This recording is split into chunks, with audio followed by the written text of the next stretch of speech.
Ladies and gentlemen, welcome to Woodburn Accountants and Advisors webinar series on choosing a location in China. Have you already chosen a location in China for registering your company? Are you aware that you need to have a registered office address when applying for your company establishment? Are you aware of the various zones and benefits that exist in China?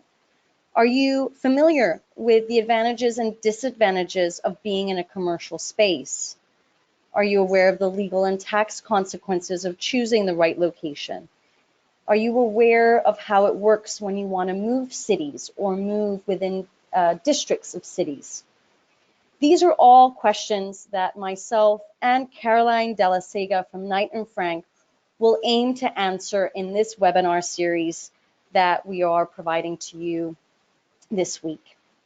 Yesterday, we were looking at the new foreign investment law that is about to come into fruition on the 1st of January 2020. And we were also looking at how this new foreign investment law will impact looking and selecting a location in China. I'm very pleased today to have Caroline speaking to everyone on choosing or selecting a location in China. But before we begin today's session, just a couple of administration slides. So for those of you that are new to the GoToWebinar system, if you are located in jurisdictions that are information sensitive, like China or the Middle East, then it may very well be that you have to use a VPN in order to log into the GoToWebinar system and to stay within the system. As is typical with any online platform, we may have some technical difficulties along the way. Usually it will be from my side. It takes no longer than 30 seconds, 45 seconds to reboot, so please don't exit from the system. I will be coming back and Caroline will be coming back to finish off today's presentation.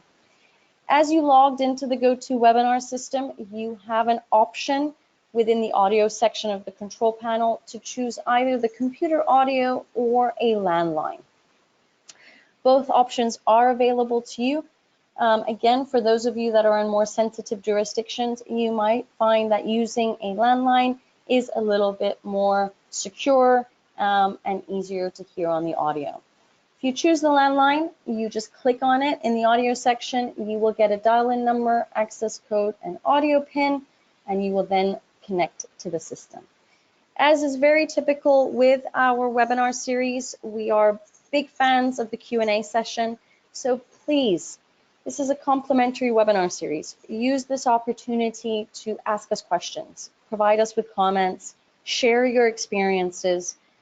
We will be happy to help you. We might not get through all of your questions during the Q&A, but rest assured that either myself or Caroline will be coming back to you either at the end of this week or early next week to answer all of your questions. Today's presentation is being recorded, and a copy of the presentation will also be provided to all the registrants. Now, just to test the system, for those of you that are online, if you would be so kind as clicking on the hand button in your control panel, give you a couple of moments to find it. That will let me know that the sound system is functioning and you can hear me and that you are also listening in. So thank you very much for listening in. Just a very brief spiel on Woodburn and myself, for those of you especially that are new to the series and to what we do. Woodburn Accountants and Advisors is specialized in inbound investment to China and Hong Kong. We basically establish, manage, and administer companies in both jurisdictions. Our services range from everything from pre-investment advisory and market entry to cross-border investment, tax optimization, corporate restructuring, generally, and then plus all of the administrative and compliance services that pertain to having companies in those two jurisdictions. I always joke that it's the functions that most companies generally don't want to do. So we do it. In addition, our clients are all international organizations who are investing inbound towards the Asian region. and they are all doing something different. They're all in different sectors and industries, and their goals within the market also vary from manufacturing locally, selling to the market, exporting from the market, or offering services locally in the market, or 1, 2, 3, or all functions that I just mentioned. Just a minor disclaimer that I do with all my webinars. All of these webinars are not sector or industry specific. They are providing you with a general overview of what you need to know when you're going into the market or if you're looking to expand into the market. A little bit about myself so that you can put a picture to the voice. My name is Christina Kohler-Coluccia. I'm the head of business advisory at Woodburn Accountants and Advisors, and I will be the moderator for today's session. I've been in the corporate services sector in China since 2003, so I do have 16 years of experience helping clients to enter the market, expand within the market, sell their businesses, as well as exit and leave the market. Everybody has had a little bit of a different experience within the Chinese market. So I'll leave that and let me just unmute Caroline and she will begin today's presentation. Caroline? Hi, Christina, and hello, everyone. Thanks very much for having me today and for everyone for joining. I'm Caroline de la Sega. I'm with Knight Frank. I'm a director in our Occupier advisory team covering across offices and industrial services or anything really commercial. Just a bit about myself. I've worked in real estate for over 14 years in different markets in the UK, across Europe, in Singapore and in China. I first came here to China in 2011 into Shanghai, and I've been working advising institutional investors and developers on their real estate strategy and investments in the country all across China. I've returned back to the UK in 2015 and I worked on European capital markets and I passed through Singapore as well and returned about a year ago back into China. So my experience covers everything really from valuation, development consultancy, portfolio strategy, leasing and capital markets. And on the occupier side, we work for all sorts of clients. I deal mainly with the MNCs, some very big, but really some small as well. So yeah, we sort of cover everything across that spectrum. And so if we just flick over, there's a little bit about Knight Frank. Basically, we're one of the largest, or the largest independent global real estate services firm in the world. We have 19,000 people across the globe. We're in all the major markets that you'd expect to find, also some quite unusual ones too. We've been in Greater China for over 40 years, and we have offices in Shanghai, in Beijing, Guangzhou, Hong Kong, Taipei, Macau, and our most recent office opening was in Shenzhen as well. So from China, we cover all aspects of the commercial real estate life cycle, everything from site selection to disposals to leasing, valuation and project management and capital markets. And we work across all sectors, offices, business parks, industrial, retail, resi, education, student accommodation, anything really that you can have in a building, what we can cover. So our topic today, as Christina's introduced, is selecting a location in China. And I'm sure there might have been some of you that joined yesterday's session on the new foreign investment laws, and we've seen how that's going to be creating a bit of a more level playing field for foreign investors. There's lots of new regulations opening up various markets and giving an opportunity in China. So hopefully that's inspired you to look now really at how to implement your China market entry strategy. So today we're going to look a bit on the different factors that will influence your real estate site selection, covering a bit about the different types of office space that you can have and some of the key lease contract items that you should be considering. So for the agenda, we'll cover why strategic site selection. Why is it important to take a strategic approach to where you base your real estate decisions? How do you narrow down all of those options from a city to a building level? We'll touch on the process, some of the types of office space, the differences and the advantages or disadvantages of traditional space versus flexible office space, and some of the challenges that you might find along the way. I might take a slight lean towards an office market focus. As Christina explained, it's difficult to cover everything, all sectors, all industries, and be quite specific. So in terms of sort of fairly general, but I will try and touch a little bit on the sort of industrial and manufacturing side. I do deal with industrial manufacturing property as well. So basically, any questions that come up, then please let us know, and we can answer them directly. So why do we need a site selection strategy? Well, firstly, one of the main reasons, if you're coming into the China market for the first time, basically you do need a business address for your business registration, and that does need to be a commercial property, and it does need to have 4 walls and a lease contract on it.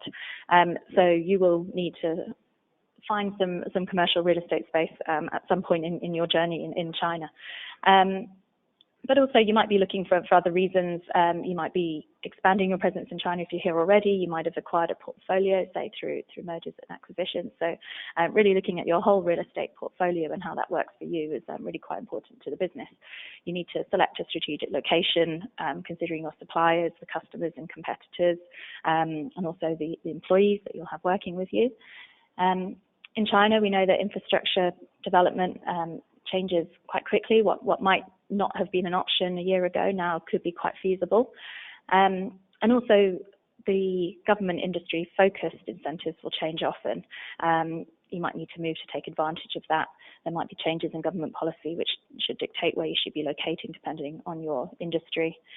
But also obviously cost. Your real estate will probably be one of your largest fixed costs, so it's imperative that you can make your real estate really work for you. Rental prices really react very quickly to any changes in supply, so it's having an idea of how that supply position might affect your current rental, how it might change in the future, so you can help to manage your cost, and also through your lease or beyond that when it comes to renewal or relocating. But I'd also add that perceptions towards real estate are changing too. Real estate costs are really no longer solely an expense just to manage downwards. There is now seen that there's value in creating the right workplace environment to attract talent and to boost productivity. So one of Knight Frank's seminal Occupier-led research pieces on the next slide you can see is basically a survey of various MNCs. And we've identified that over 87% of respondees believe now that real estate can be used as a strategic device for their business. Really other interesting trends have emerged too, the importance of collaboration space, the importance of the quality and design, and also those increasing requirements for flexibility in utilizing co-working space. So we'll have a look at some of the advantages of the flexible office space as well later on in the presentation.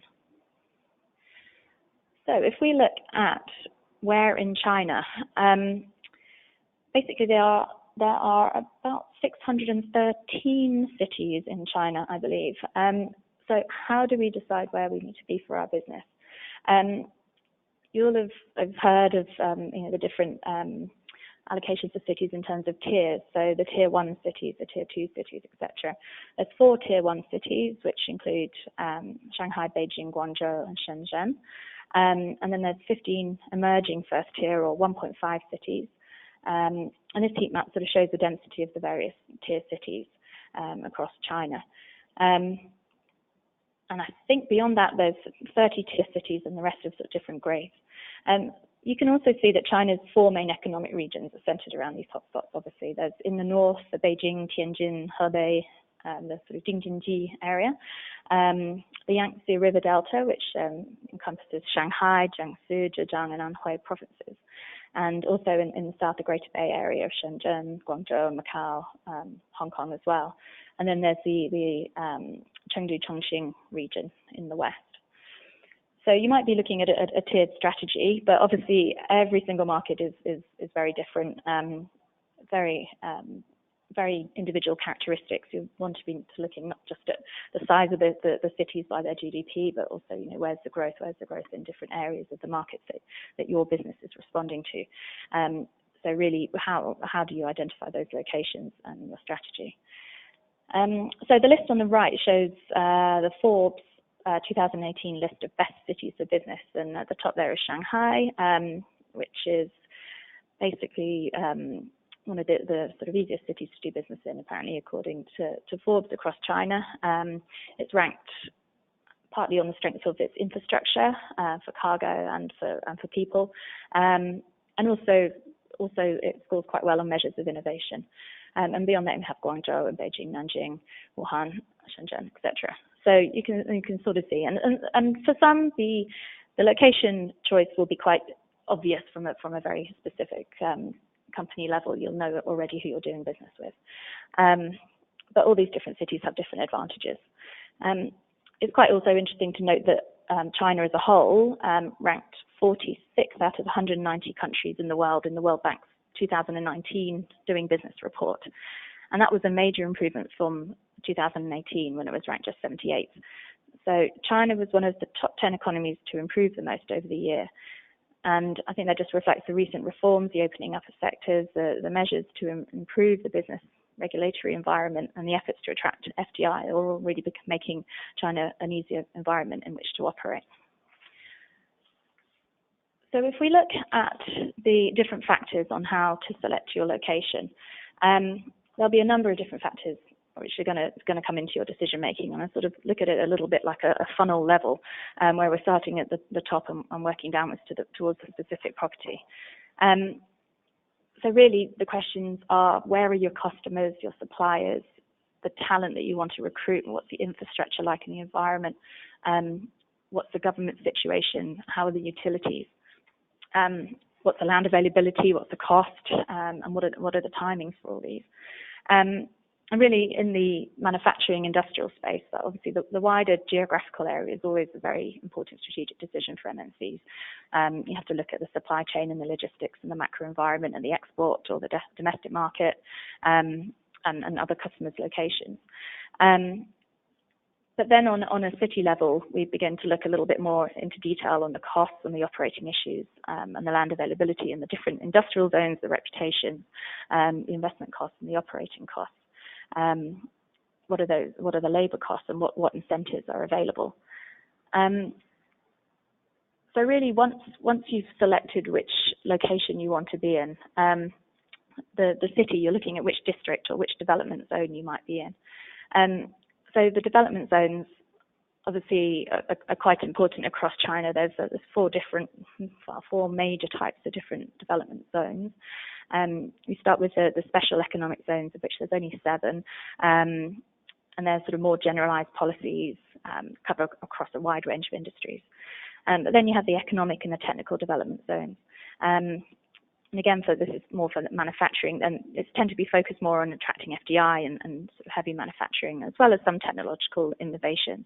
And each of these different DUZs will have more of a focus on a specific sector or the type of industry that it wants to attract. And there's 200 of these in total across the country.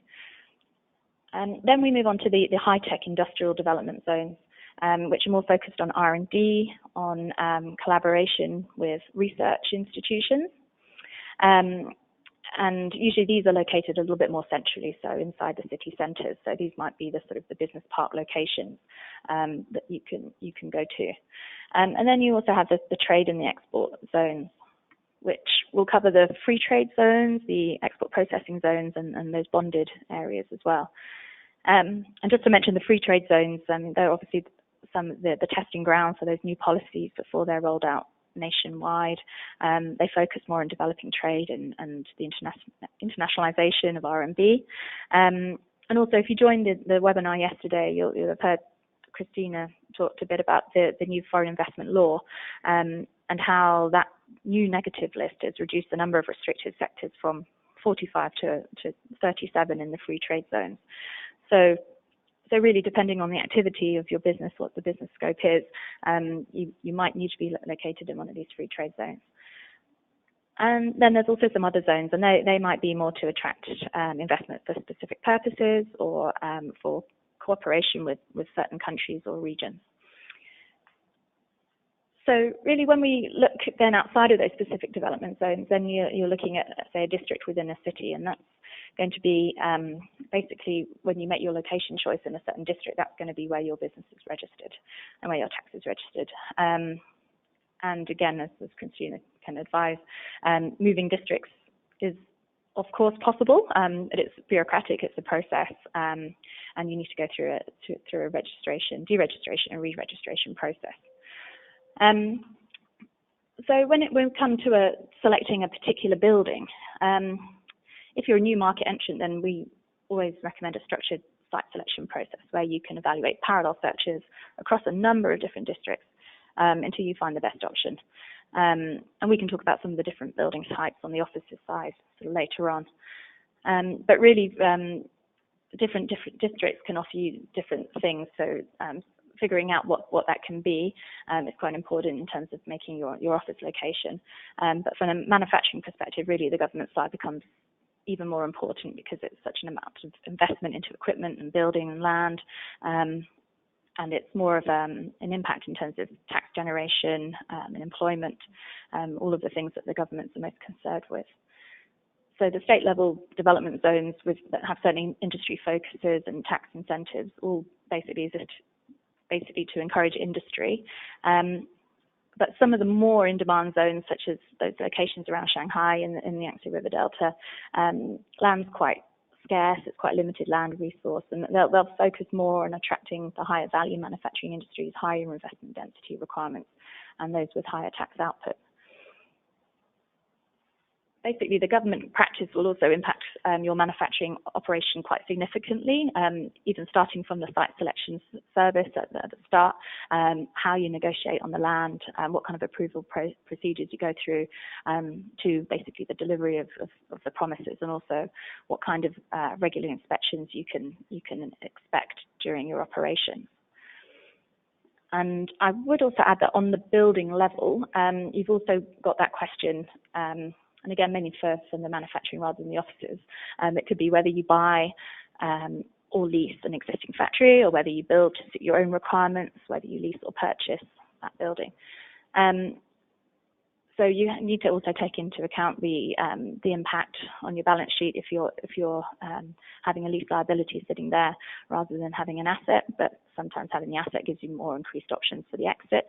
You can sell rather than having to think about breaking a lease contract if there's changes in your business cycle.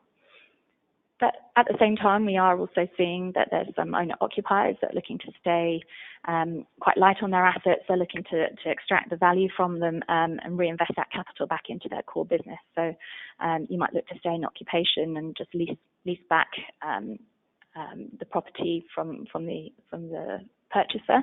And demand for that has been quite strong on an investor level because you're looking at a 20-year lease of a long-term product.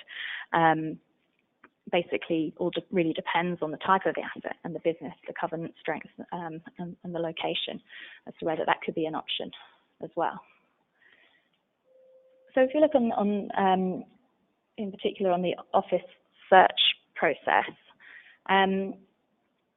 there's a few steps that you'll want to go through if you're looking for an office sort of across China. First, it's very important that you define the brief for yourself. What is it that you do need? What are the operational needs? What's your head count now? What could that be in the future? You don't want to outgrow your space before your lease is out. So really sort of looking at your business plan over the next few years so you can choose the most suitable property at the start.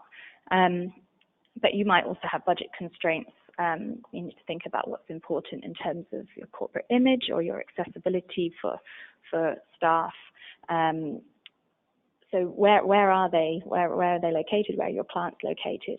You can look at all these factors and do the location analysis to identify what kind of travel time impacts it might have. This is also quite relevant if you're looking at relocating or if you're maybe consolidating a few offices into one after a merger. So understanding what that impact will be on your staff and the costs as well that you'll be encountering. So the other thing to define as well is the flexibility. So do you want to include lease breaks? Do you need renewal options, expansion options, and surrender rights?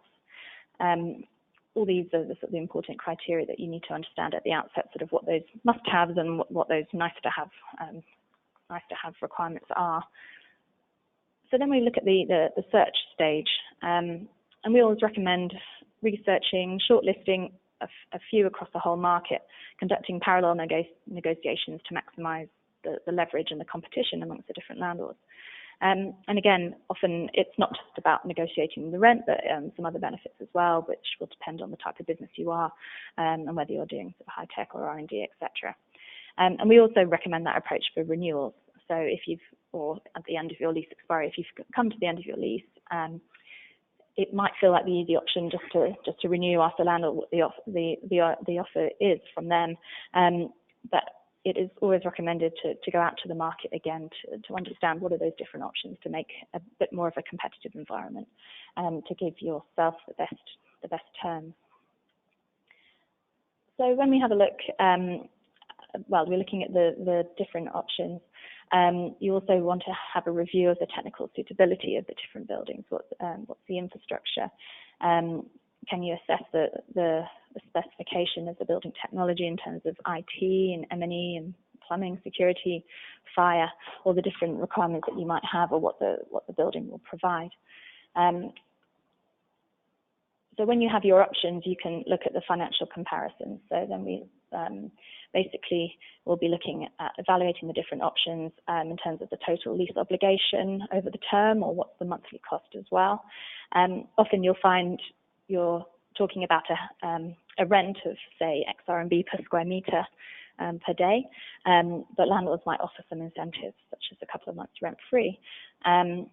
So then also you can take into account what is what we call the net effective rental over the whole term. So what does that actually mean for you in cost terms? And you also need to take into account the cost of moving into and fitting out the space. So once you've sort of shortlisted your option based on, or decided your option, then you need to basically look at getting a letter of intent or the heads of terms agreed. So this will be the outline of all the terms of the agreement, which you'll then pass to the lawyers for drafting into a lease contract that can be executed. And then once that's executed, then you've got the handover of the property, and you've got the time then to fit out and move in to your space before you can be operational. And I would just add that if you are moving from one location to another, then you will also need to be mindful of the reinstatement period. So that's basically when you're moving out, you need a few weeks to basically return the premises back to its original handover condition. So you need to take that into account into your timing. So then if we look at the types of office space, you might have heard the phrases grade A or grade B, grade C buildings. Basically, just to explain quite briefly, the grade A buildings will be those that are newly constructed, that have probably quite high architectural design quality, and they'll be in very good locations. In the CBD, they might be on their own block or have a connection to the metro, will be very nearby. Large double height lobby. They'll have a high ceiling height and good quality heating and cooling, and a good floor efficiency, as well as fast lifts and a good property management.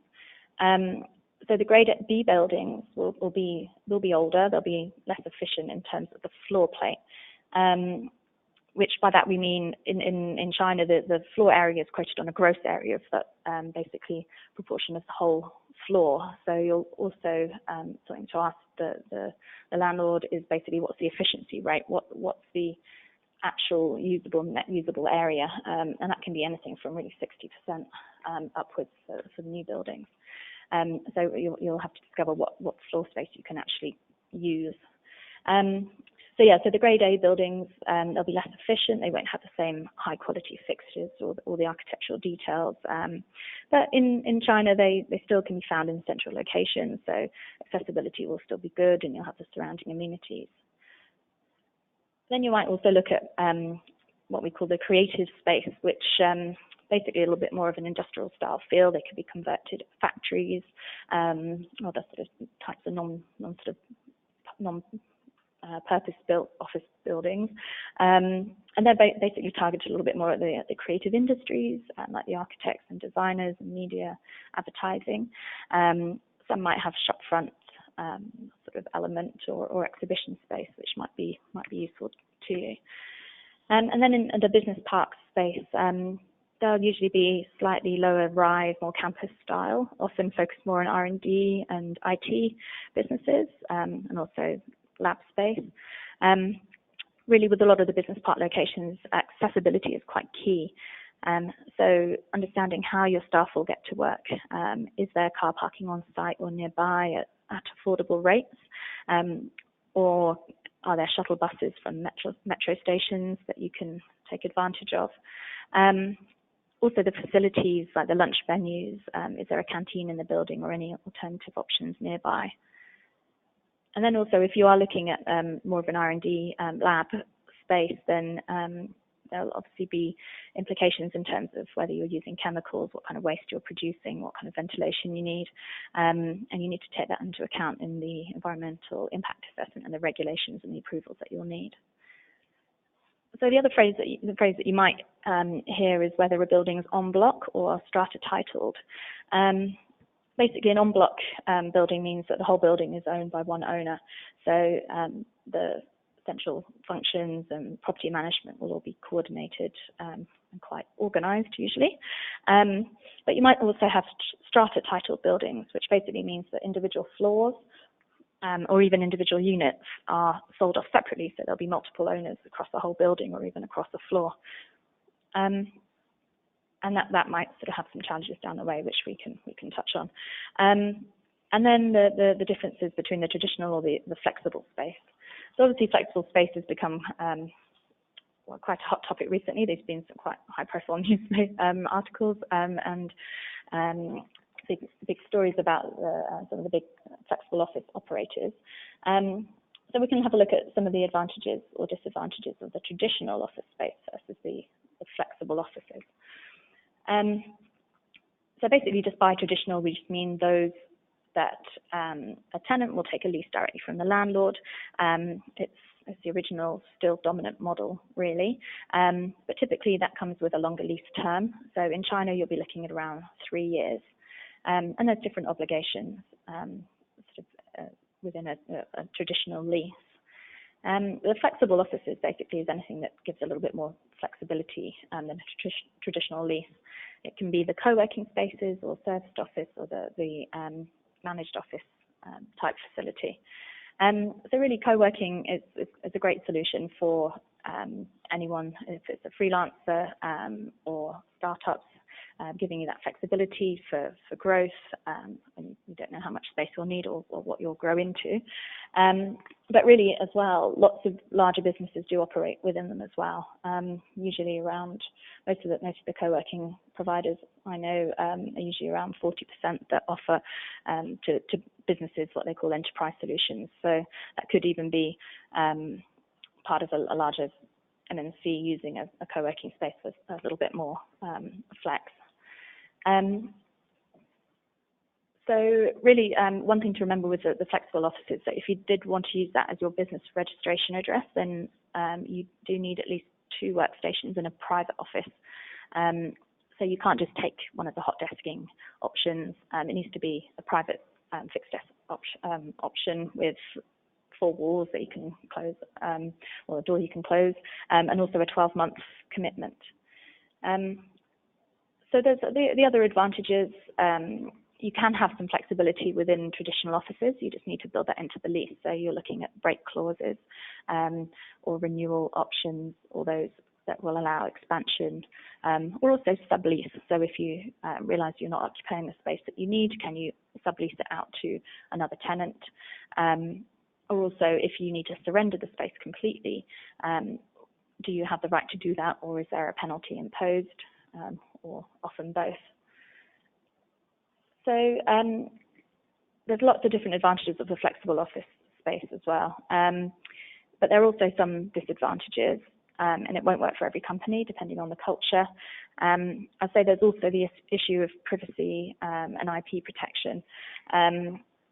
One of the famous co-working providers has glass frontage, and they won't allow any screening of the glass.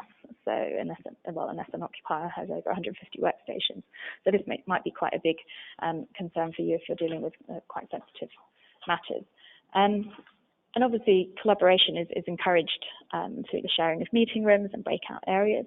And that's not only amongst companies with their own staff, but also with other occupiers as well. So some companies are concerned about the ability to lose talent through the lure of other startups that might be offering tempting equity share rewards or such. And really, you've got to look at the individual characteristics of each of the centre as well. Does it have the accessibility that you need? What kind of reception is it? How does it suit your corporate image? Some companies just don't like the temporary impression that it might give, and the impact on hiring new talent. So really, it's to look out quite carefully to what suits you or what doesn't. So if we have a look at the occupier side, right, basically for you as an occupier on a traditional lease, then you'll typically get, well, depending on the market, but you might get some rent-free period from the landlord depending on the size of the transaction as well. So on the next slide, we've got basically a bit of a summary.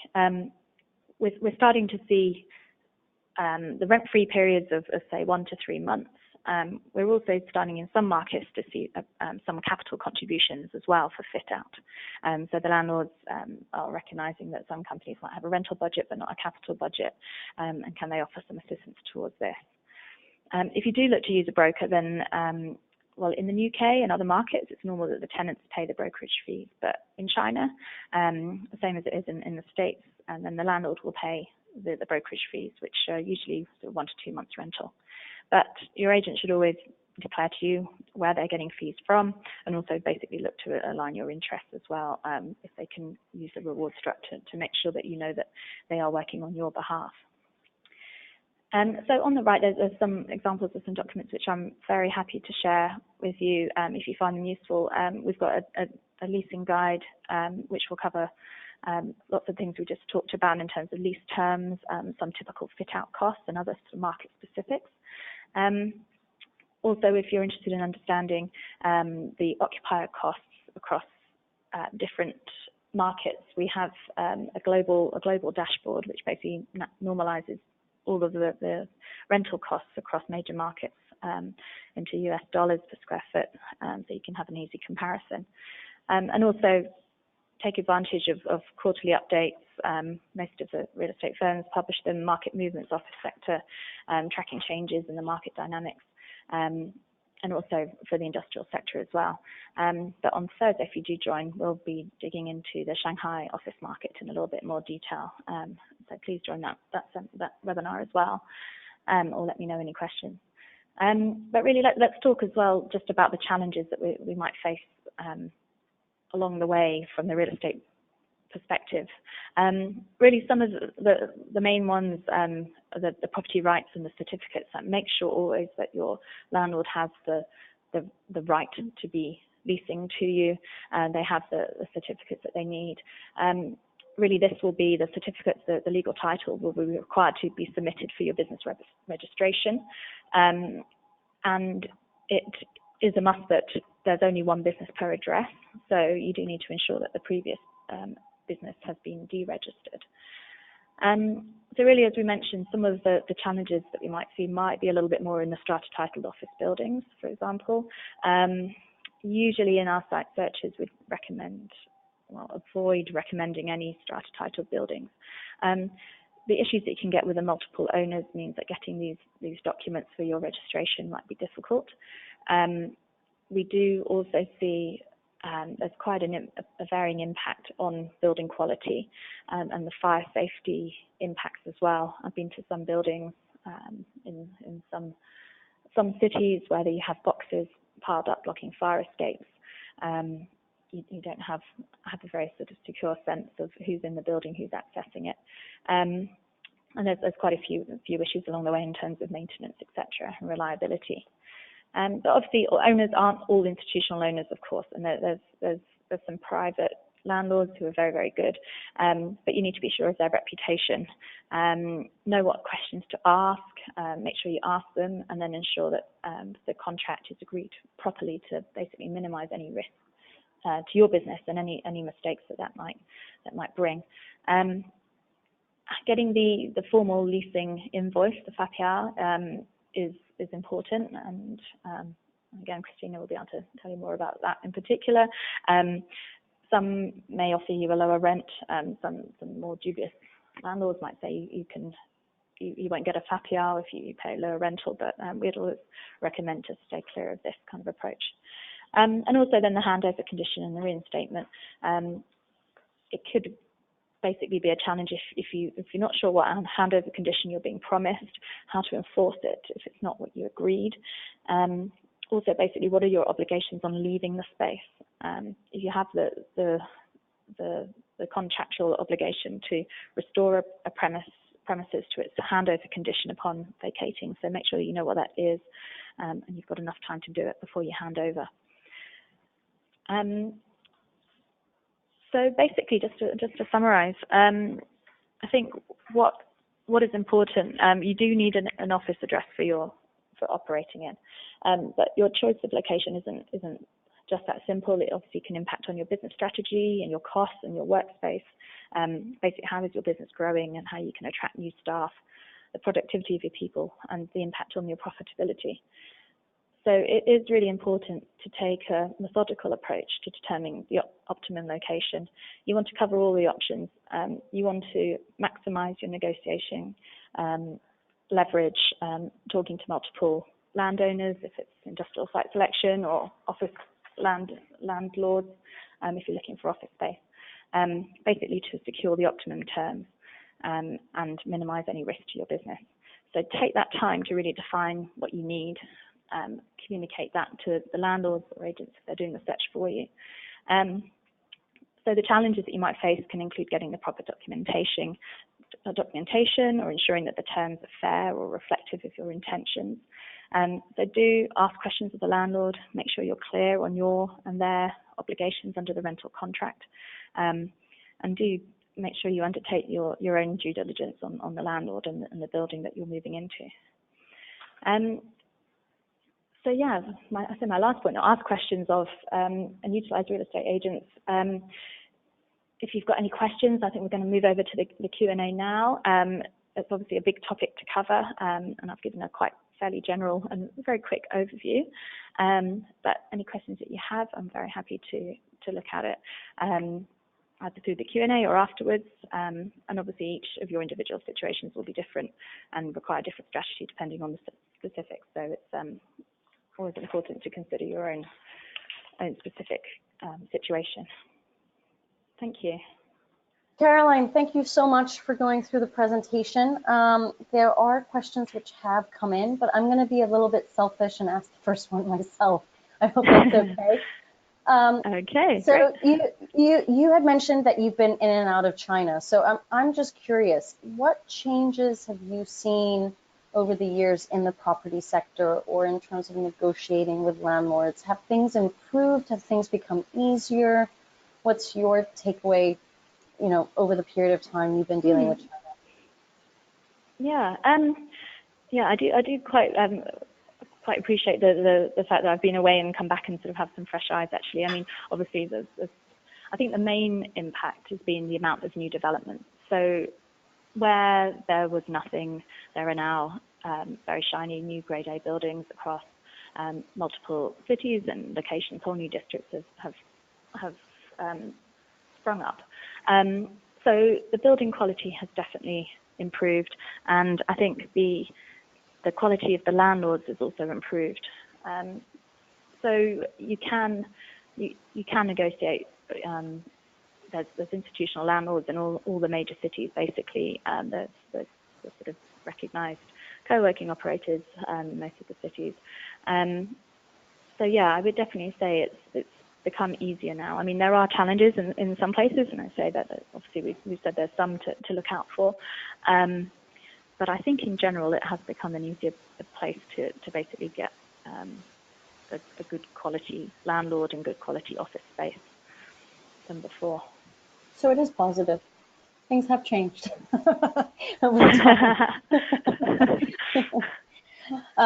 I just want to add my 2 cents, being a tenant myself. So just to give a little bit of a case study.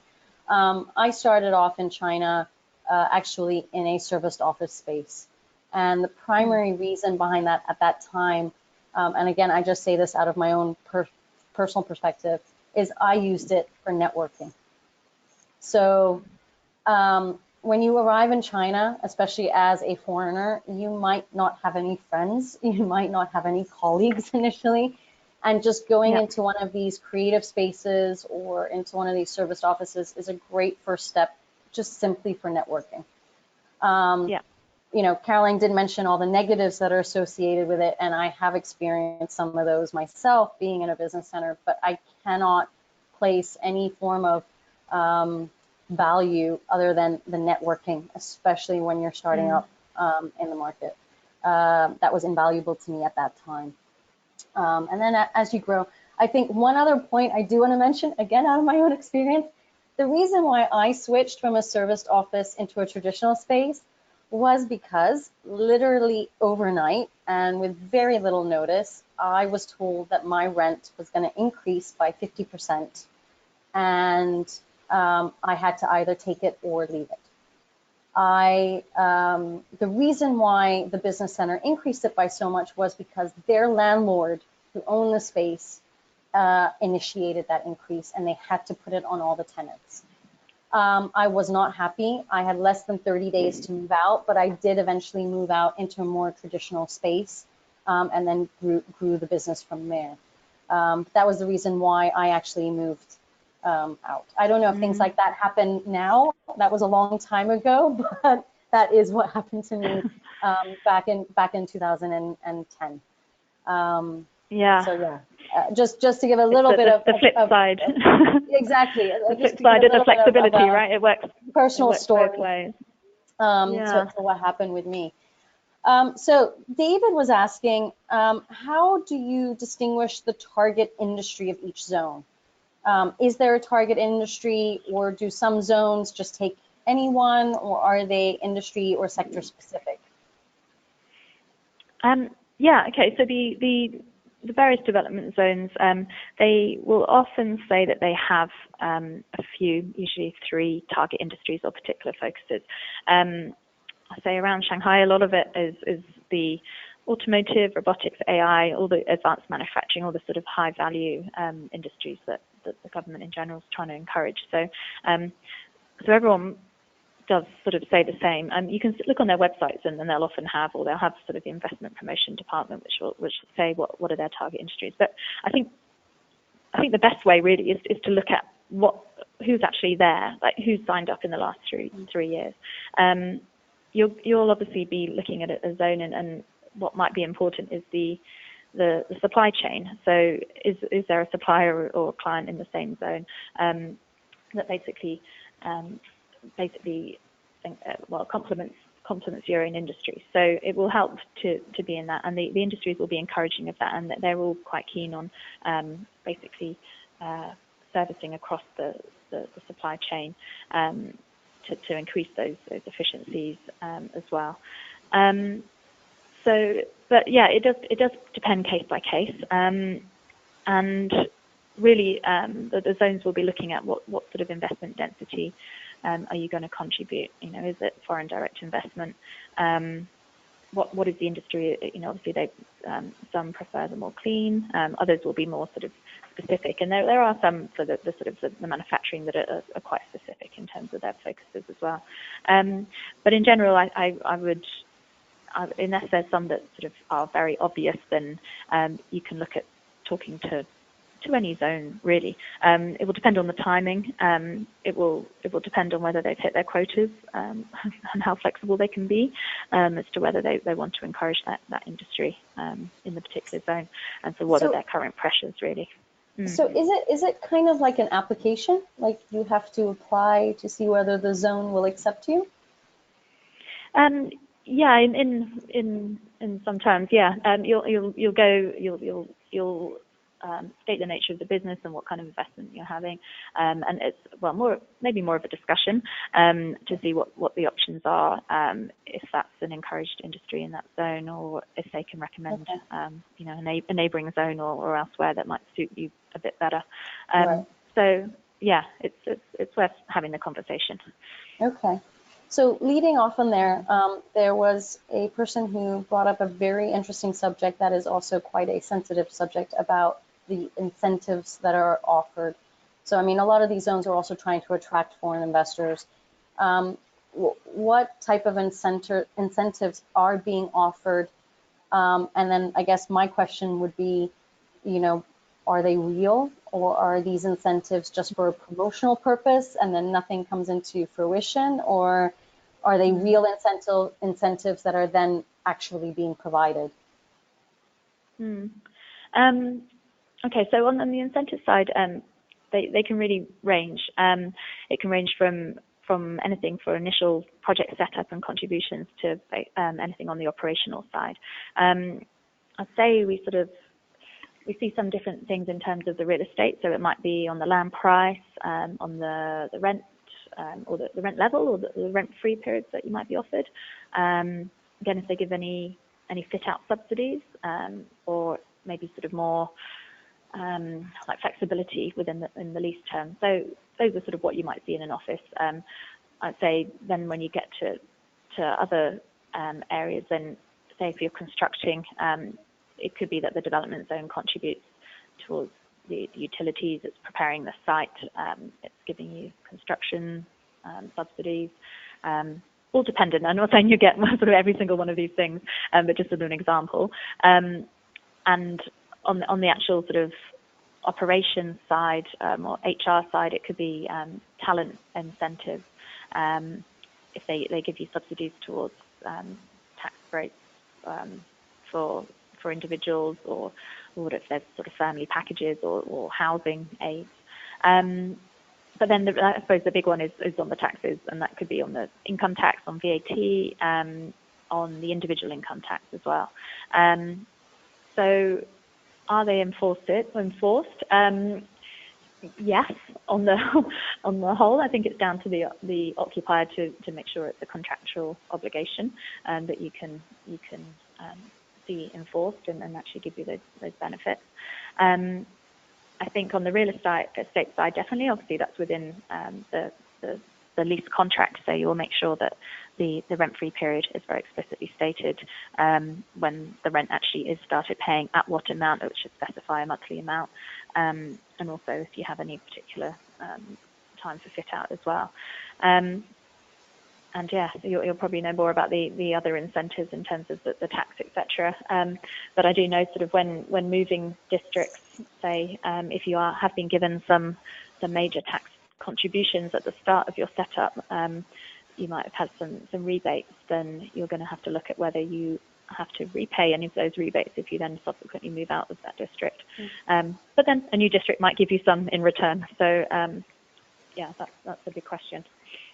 Yeah, I mean, I think in the end of the day, in terms of what we do and what I'll be touching on in tomorrow's presentation is, if you are being offered any incentives, please make sure you get them in writing and make sure you get them chopped and stamped. What I mean by chopped is that either the landlord or whoever is offering these incentives, the zone or whomever, puts it in writing, and there is a company chop that is allocated to that. Without that, trust me, you have absolutely no guarantee. And I've seen a lot of companies create budgets for their China businesses with these incentives being offered, and then eventually the incentives aren't offered and the whole budget goes in the rubbish bin and you have to restart. So it's definitely something where you need it in writing. You need to have the guarantee and the security that you're getting it. And, again, I think the key thing is ask for an opinion. So, I mean, this is one of the reasons I promote using real estate agents, particularly on the property side of the negotiations. Use a real estate agent to get you those negotiations, to get you those incentives on paper, and make sure that they are valid and true. Use advisors, whether it's lawyers or corporate service providers, to help you get those other incentives, again, on paper so that you have them. Build your ecosystem to help and protect you, when you are starting up your business or when you're moving locations. Otherwise, you might just suffer in the end. All right, let's just move on because we still have a couple more minutes. What is the typical time frame needed generally for an office search all the way up to being operational? Okay, yeah. So you need to prepare a little bit because it can take some time. It can obviously depend on your own reporting and decision-making procedures. Some organisations this can be quite lengthy. If we're doing a site search, then we can very quickly get some options, but it's getting the feedback on the suitability of those that can take a little bit of time. But it can be done quite quickly within a couple of months to get to the LOI stage quite easily. Then I'd probably say maybe 8 weeks back and forth in legals and execution. That would take a bit of time. But once you have your LOI or your heads of terms agreed, you can basically start your space design and your contract tendering. So that runs concurrently with the legal stage. But then from the construction side, you do need to get the approvals for fire protection, and that can take a couple of weeks. Maybe 6 to 8 weeks of fitting out, and then also leave some time for ventilation as well, to make sure that the office isn't full of paint fumes or new furniture fumes, etc. So in total, usually maybe 9 to 12 months. So yeah, plan ahead. Obviously, the quicker you can make decisions, or the sort of more specific you are in terms of your requirements, the more it will help. And the sort of more certain you are of sort of which locations you want to be in, that will help. I mean, the initial options review can be really, really quick, just taking the time to see them and figuring out the financial impacts as well. I think just industrial site selection a lot longer. A lot longer. Yeah, I was about to say. I think just to give a bit of my 2 cents. Please come to China to choose the location. I think this would be my first criteria. Don't let people in your company who aren't responsible for the China business choose the location. You need to travel. You need to see it with your own eyes. Don't rely just on photos. Go and visit the sites, visit the surrounding areas to get an impression of the various sites. And I say this whether it's related to manufacturing or office locations, including serviced offices. What you sometimes see on the websites is not the reality. And that I can even vouch for myself through my own site selection processes. I think obviously, absolutely. I mean, if you go through a serviced office, a flexible working space, that will be much faster because you don't have to do any form of fit out. So that could ultimately be a temporary solution as you're setting everything else up. The other thing I just want to comment, which is really on the operational side, and I've recently had this with a client in Tianjin, is work with subcontractors or contractors that have the ability to receive foreign currency to fulfill the projects. Because you won't have your company yet in China, because that will be going through the incorporation stage, which means you won't have a local bank account to transact with. So when you are talking to contractors, designers, architects, whomever, definitely discuss with them and place it in the contract that they can receive overseas funds to initially pay for all of the costs associated with the fit outs. Because if at some point the first invoice comes out and they're expecting a local payment, you don't have a local bank account to pay. And that's where a lot of issues then are generated. And sometimes contractors will stop work because they're not getting paid. So that's something that, really that I've seen just recently, actually, in regards to a client. I think we'll just lead off with one, because we've got 1 more minute left, one more question, which is how do changes in land policy affect site selection? Okay. So basically when we're looking at land policy, I guess we're talking about the zoning. So, you'll have commercial zone land or industrial or residential or whatever. That will be sort of set out in the plans for cities across the country, strategic site planning. I think, well, basically, with the government actively looking at changing the structure of the economy, there's a lot of, obviously, upgrading of industry and the development, urbanization. Changes are happening quite frequently. I would say this might be a bit more of a concern if you're looking at industrial land. In most of the cities, I think you can be pretty sure if you're in a sort of central CBD location that that's not going to suddenly change. But yeah, definitely take your time to check, depending if you're in one of the smaller cities or whatever, the whole area that you're in isn't going to be knocked down and rebuilt into something else.